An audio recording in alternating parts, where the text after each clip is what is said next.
Water signs, Cancer, Scorpio, Pisces. Welcome sa another timeless reading ninyo. Kamusta kayo? Sana kayo ay okay. Thank you so much dun sa mga palaging nanonood, sumusuporta, sumusubaybay sa aking YouTube channel and Facebook page. Kung di pa po kayo nakasubscribe sa aking YouTube, please don't forget to subscribe and palike and follow na rin po yung aking Facebook page. At kung may Instagram kayo at TikTok, pakidamay na rin. So, anything na may kinalaman sa personal reading services, whether magbubo kayo or mag-i-inquire, mag-send kayo ng private message sa aking FB page. Lahat ng details nakalagay sa description below nitong video. Basahin niyo yung mga nakasulat po dyan. Okay.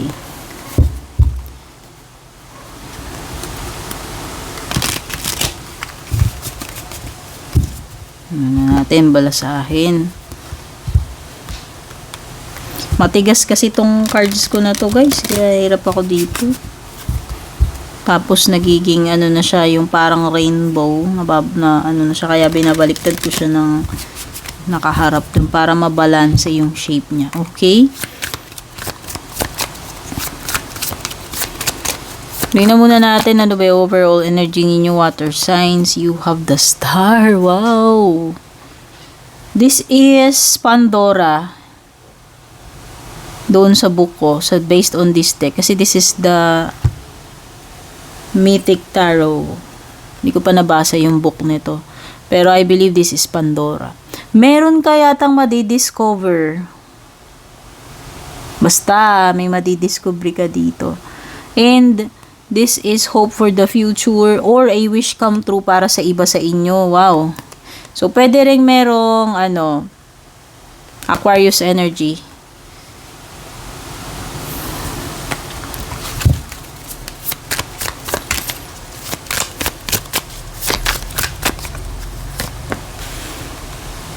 Challenge mo dito, King of Cups.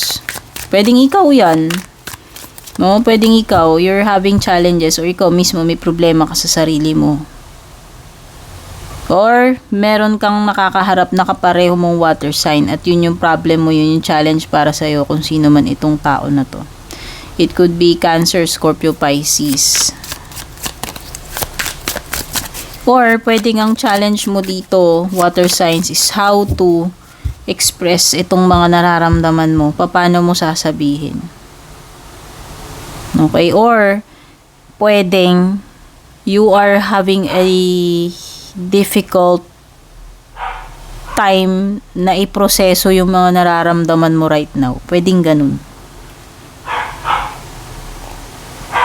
By the way, itong reading na to timeless. Walang specific na petsa kung kailan nyo po ito makita, mapanood.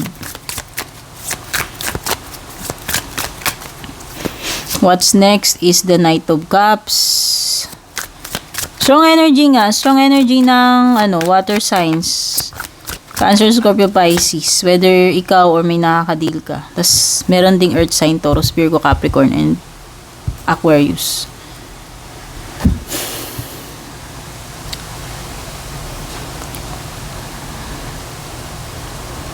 Ang problema mo, paano mo i-communicate dito sa tao na ito yung nararamdaman mo? It seems na ang balak mo, kakausapin mo siya. You will make the first move. Ikaw yung mag-o-offer dito. Ikaw yung lalapit. Ikaw yung makikicommunicate. Yun yung nakikita ko sa night mo eh. Porsigido ka eh. Porsigido ka na i-pursue itong tao na to, suyuin, or ikaw talaga. Basta willing ka to do lahat ng bagay para lang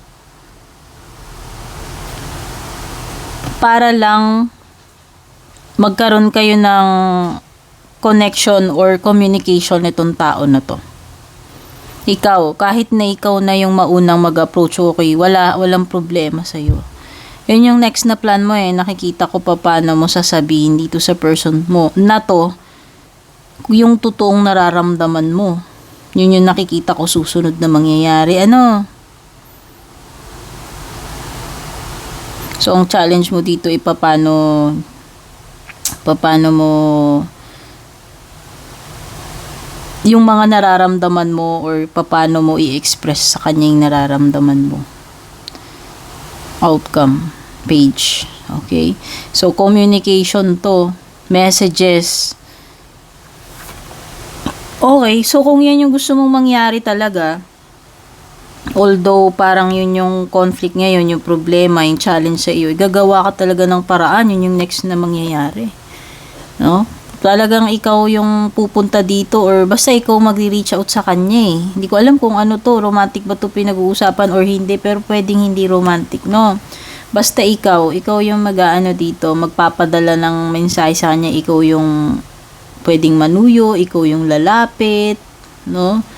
At nakikita ko talaga dito sa outcome mo, Page of Pens, is mga information or communication. Possible na magkakaroon kayo ng chance makapag-usap nitong tao na to. Or kung ano man yung gusto mong iparating sa kanyang message with the Knight of Cups, for sure makakarating yun sa kanya, mare-receive niya yun. Whether ikaw yung magpapadala sa kanya or siya yung magsisend sa'yo, matatanggap mo yung message, yung impormasyon na kailangan makarating doon sa tao na yun, makakarating. Yun yung nakikita ko. So, for some of you, pwedeng makareceive kayo dito ng good news about career or pera. Or progress about a project or investment. Tignan na natin pagdating sa love life ninyo, water signs.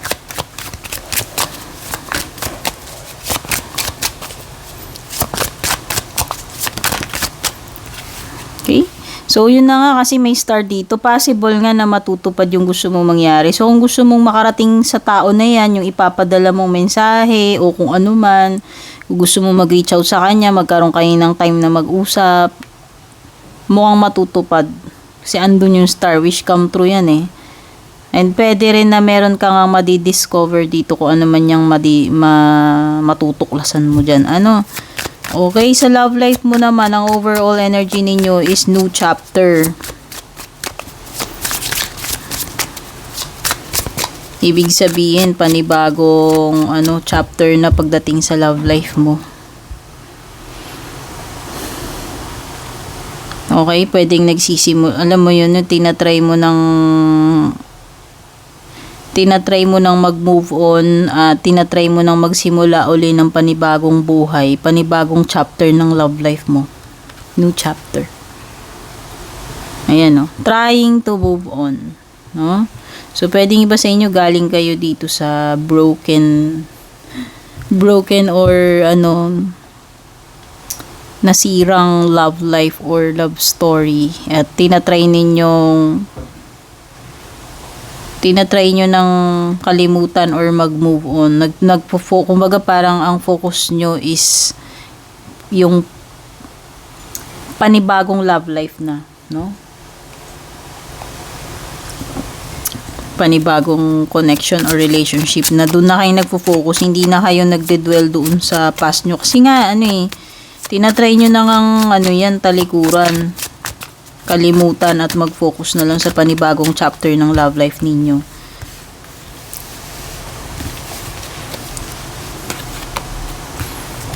Ang problem dito, challenge is, pwedeng dito sa connection ninyo, pwedeng meron pang isang umaasa dito. No? Pwedeng meron hindi pa totally sumusuko dito sa inyong dalawa. Yun yung challenge.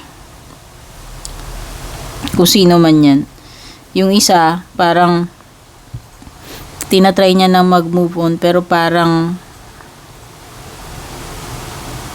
merong energy dito na kahit tinatry na mag-move on, parang hirap pa rin. Hindi pa 100%. Hindi pa totally naka-move on. Sabihin na natin, hindi pa 100% na naka-move on. Yun na nga, pwedeng yung isa dito sa partido, sa inyong dalawa, pwedeng isa sa inyo, hindi pa nag-give up. Kumbaga, para dun sa isa, hindi pa tapos. Okay? Pwedeng may ganun.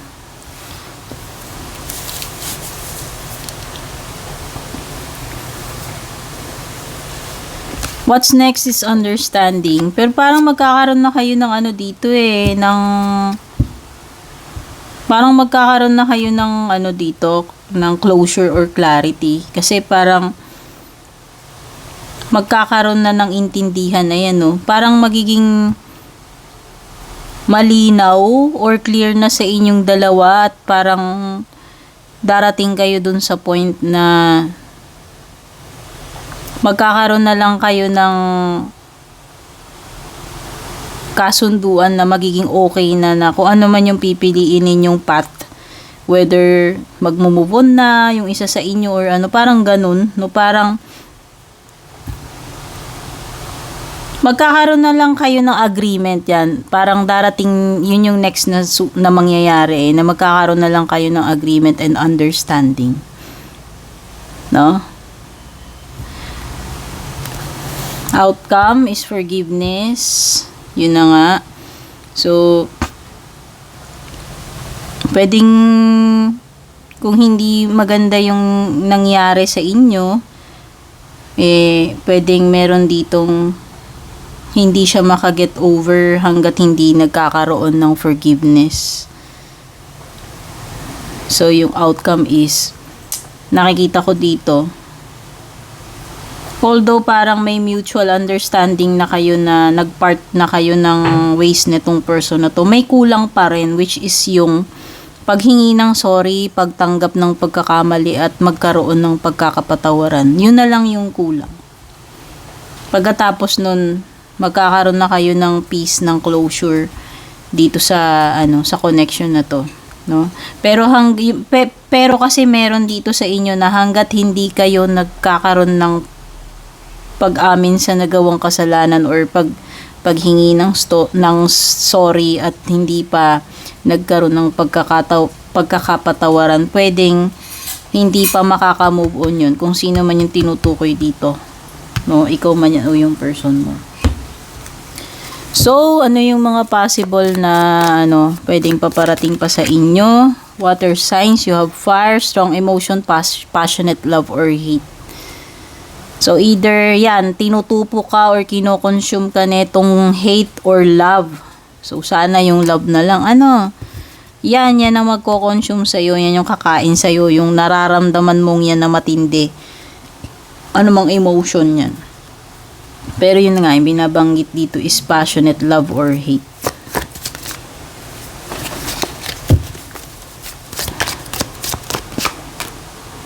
Ring! Wow! Marriage! Commitment ito. So, pwedeng iba sa inyo dito. Yan, pwedeng may kasalan, panibagong romantic na relationship, commitment, or business, no? Ayan, either romantic or business ito. Pero ibig sabihin, commitment, papasok ka sa bagong partnership or commitment. Ano man yan, romantic man or business. Be careful. Yan, pinag-iingat kayo. Wag daw munang mag-take ng kahit anong risk. Okay, yan yung mga paparating sa iyo. At merong paparating na financial gain. Wow! Pero ito ay something na aanihin mo na ginawa mo sa past. Wow! So, improvement pagdating sa kaperahan, no? Sa kabuhayan, dahil ito ay something na ginawa mo in the past, kaya aanihin mo yan. So, ang ganda. Tignan na natin yung mga closing message para sa inyo. Closing messages or advice. Reset. Wow, may mga bagay na marireset. Tingin ko lang napansin to. Ang cute na itong card na to. May marireset sa buhay mo, sa sitwasyon mo. Ibig sabihin, pag na-reset, parang na-reprogram, na-reformat, na parang ikaw ay makakapagsimula uli. Clean slate, o diba? Panibagong pagkakataon, no? Ang ganda. Wow, share your gifts. So, ang nakikita ko dito, ikaw ay magiging very blessed, happy and contented, at ibabahagi mo kung ano mang mga blessings na meron ka. Ayan, this is sharing your gifts. Whether itong mga gifts mo ay material, love, talent, o kung ano man na pwede mong ibahagi, i-share mo sa iba. At treat yourself like royalty. Pahalagaan mo naman yung sarili mo. You are special. No, hindi lang yung mga ibang tao. Syempre, dapat ikaw hindi mo rin nakakalimutan yung sarili mo. So treat yourself like royalty kasi you deserve it. O, diba? This is self-love and self-care card. Okay, water signs. Ito na yung mga nakuha nating energies. Kung anong meron, mga paparating sa'yo. Sana nagustuhan mo. Don't forget to like and share. Take care. Good luck and God bless.